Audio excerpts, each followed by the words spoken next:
Il s'agit dans ce projet d'associer des composantes variées qui peuvent être scientifiques, techniques, artistiques, pédagogiques, le tout, si possible, étant une opération culturelle dans laquelle on oubliera un petit peu, on gommera les différences. Alors le principe de Terre d'eau, c'est d'associer plusieurs temporalités, c'est-à-dire l'événement, le festival en juin 2014, associer une démarche à beaucoup plus long terme de faire de l'estuaire de la Seine un territoire de la connaissance et de l'eau. Et donc en associant ces différentes temporalités, a été émis le projet d'un parcours de fontaine qui progressivement allait s'implanter dans l'estuaire et devenir pérenne.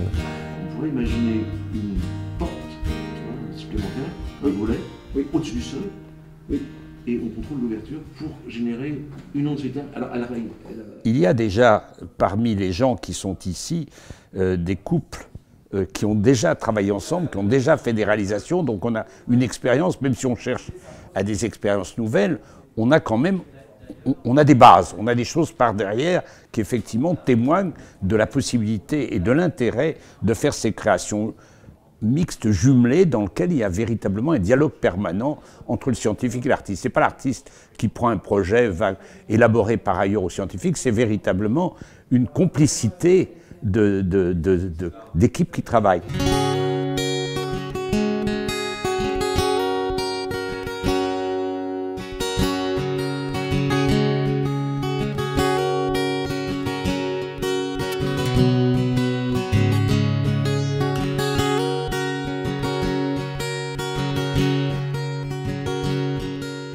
La proposition, c'était justement qu'on s'embarque tous ensemble dans une aventure avec des sensibilités d'artistes et de scientifiques différentes pour avoir une proposition qui nous surprendra chacun d'entre nous et où on trouvera à la fois des éléments familiers et des éléments déstabilisateurs ou surprenants. On est tous au départ du questionnement et de la création autour de cette question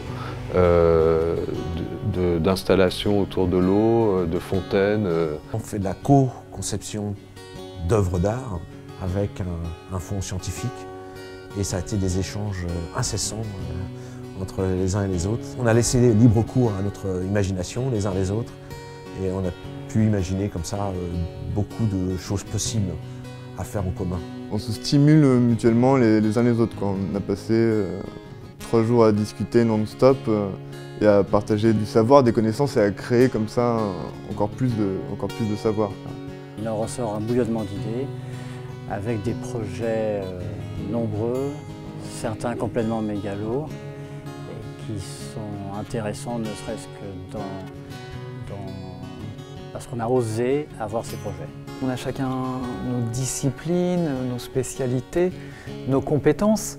Et là, c'est un échange de compétences, d'idées, et ça reste assez fluide, on se comprend bien, et bon, alors, ça porte, ça stimule.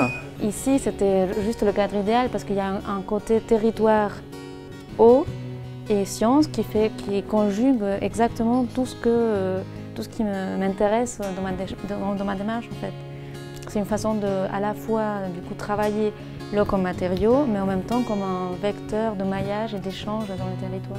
Il y a toujours quelque chose d'étrange qu'on a envie d'explorer et il suffit qu'un des scientifiques évoque une anomalie, un accident du parcours de l'eau ou quelque chose et qu'on ait envie de rebondir sur la forme et d'inventer un procédé plastique pour le mettre en évidence, pour le révéler, ou pour le générer même.